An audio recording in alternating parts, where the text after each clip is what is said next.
You know, when I went in there, they gave a manual. And they had different rules and regulations. They gave you a manual on this. I mean, they actually in the army, they had so many manuals and so much stuff, for a simple do this, they give you a manual. And you be reading this, well, don't take all this, tell me do this. But they had a manual for everything. Everything they had a manual. Well, here's our manual. And sometimes, like then, I said, well, I don't need to read all this stuff. I can just do this. But sometimes we don't want to read all this stuff. We want to skip and pick and choose the thing that we want to read. But I'm going to tell you that this whole book, I heard Jesus say, behold, I come in the volume of the book, for it is written of me. See, Jesus is in the Old Testament, New Testament. Jesus is all over the book. See, sometimes we think, well, Jesus just in the New Testament. No. Jesus is in the book. He's from Genesis to Revelation. He's in there. So then there's no exclusion from that. We got to read the whole book. But I go to the Old Testament with a schoolmaster. And then, because sometimes folks trying to jump from 8th grade to college. Sometimes they're smart enough, but some of you got to go to high school so you can get to college. Some of us trying to jump from the Old Testament and get to the New Testament. Some of us trying to jump up higher. And some of us keep asking God, give me more power. Well, God ain't giving you no more power. No, he ain't giving you no more power. You got all the power that you need. You just got to ask him, God, help me to use that you have. People walking around talking about, God, give me more faith. Well, I heard him saying that if you had faith the size of a mustard seed, that you could speak to mountains and mountains be moving. And the mustard seed being the smallest seed that it ever was, then I don't think it gets no more smaller than that. So I don't know what you more, you need more than a mustard seed, then you got more. So you just need to learn how to use what you have. I told you a story of a man, they was digging ditches, and a guy brought back one of those big old caterpillar digger thing and set it out there. And they were just digging, and the man came by and said, didn't y'all see this equipment that I brought for you to use? And she said, so we did see that. And they said, well, why you didn't use it? He said, we didn't know how. Some of us need to ask God to help us know how to use what he done give us. Because it ain't that you ain't got it, it's just that you don't know how to use it. You got to learn how to use what you have. When the army, they had all kinds of equipment and stuff, but we had to learn how to use that stuff.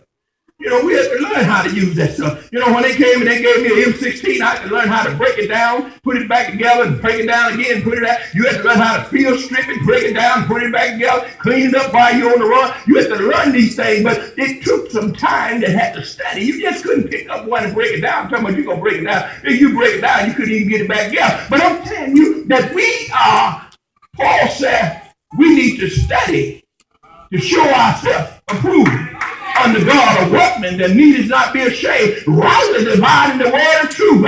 See, some of us, we think that, I heard a preacher say the other day, he said, the preacher started preaching and the preacher told him, said, all you got to do is open your mouth and God will speak to you. And he went out and had his first sermon and he came. He said, I opened my mouth, but didn't they come out? He said, did you put something in there? You got to put something in there in order for something to come out. You didn't think you put something in. We got to realize that it didn't say opening our mouth. It's what you done put in that will come out. And then some of the stuff we put in will coming out. We need to pray that out. But I'm saying that we need to be good soldiers. And I heard him say, he said, no man that wars entangles himself with the affairs of this life, that he might please him who chose him to be a soldier. He said, you don't get entangled with the affairs of this life. And some of us trying to be on both sides of the street. We try to please the world and please God. The man that was caught up in a flood and God picked him up and he was falling down. And he said, good master, good devil. And they said, why you say that? He said, well, I don't know who hands I'm going to fall in, so I want to be covered with both of them. You ought to know who hands you're going to be in. You ought to know that you're going to be in God's hands. So when we got to realize that a soldier is almost like a servant or a slave. We didn't determine where we was going to go.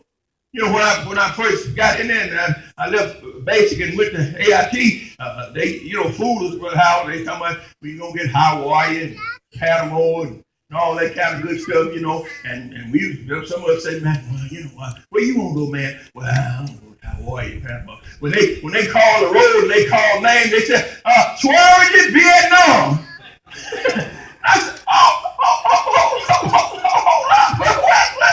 wait, Papa, and some people have fooled us in the army and told us everything gonna be good. Told us it's going to be a bed of roses. Told us we ain't going to have no more trouble. We ain't going to have no more trial. And then when God called us and we started trouble, we said, Lord, I thought this was going to be an easy journey. I thought it wasn't going to be hard. I thought I wasn't going to never get sick. I thought I wasn't going to never be broke. I thought I wasn't going to never have to cry. But when you're in this army, he said, if you've done it to a green tree, then that's why he'll do it to a dry tree. So don't think that this journey, but God will be with you all the way. But we have got entangled with the affairs of this world.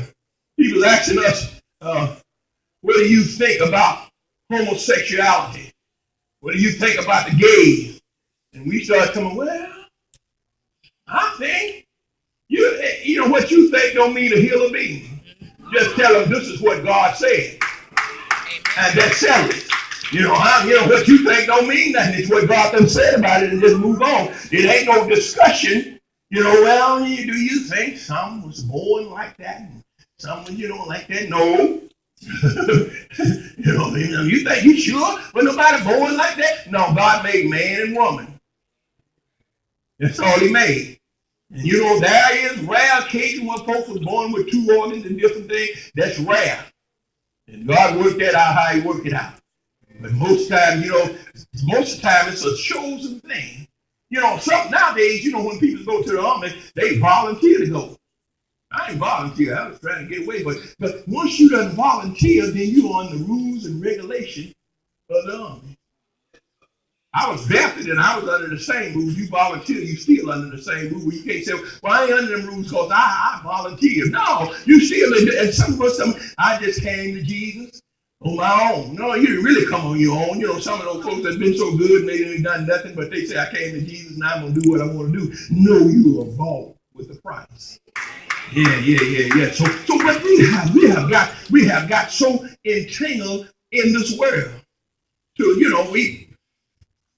people are trying, and some have succeeded. I think he said one point that some had crept in unaware.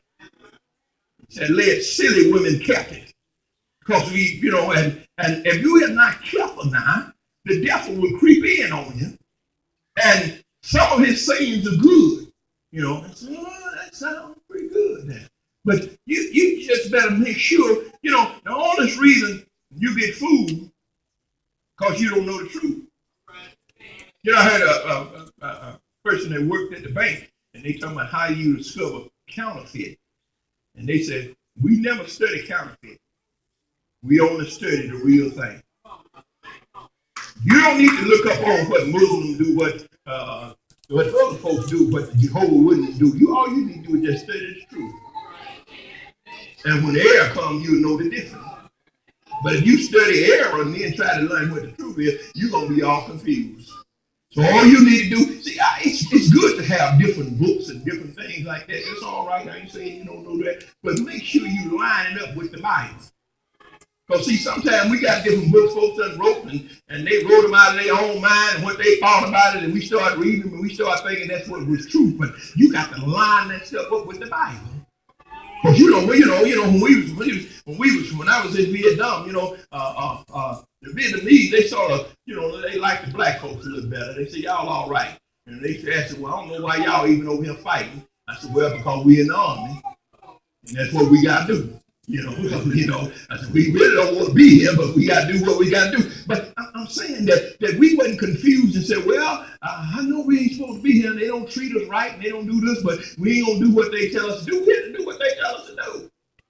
And just because you going through, just because trouble and come your way, just because you lost a loved one, just because you've been broke sometimes, just because you've been sick sometimes, just because you've been talked about, lied on sometimes, don't be coming, I ain't going with Jesus.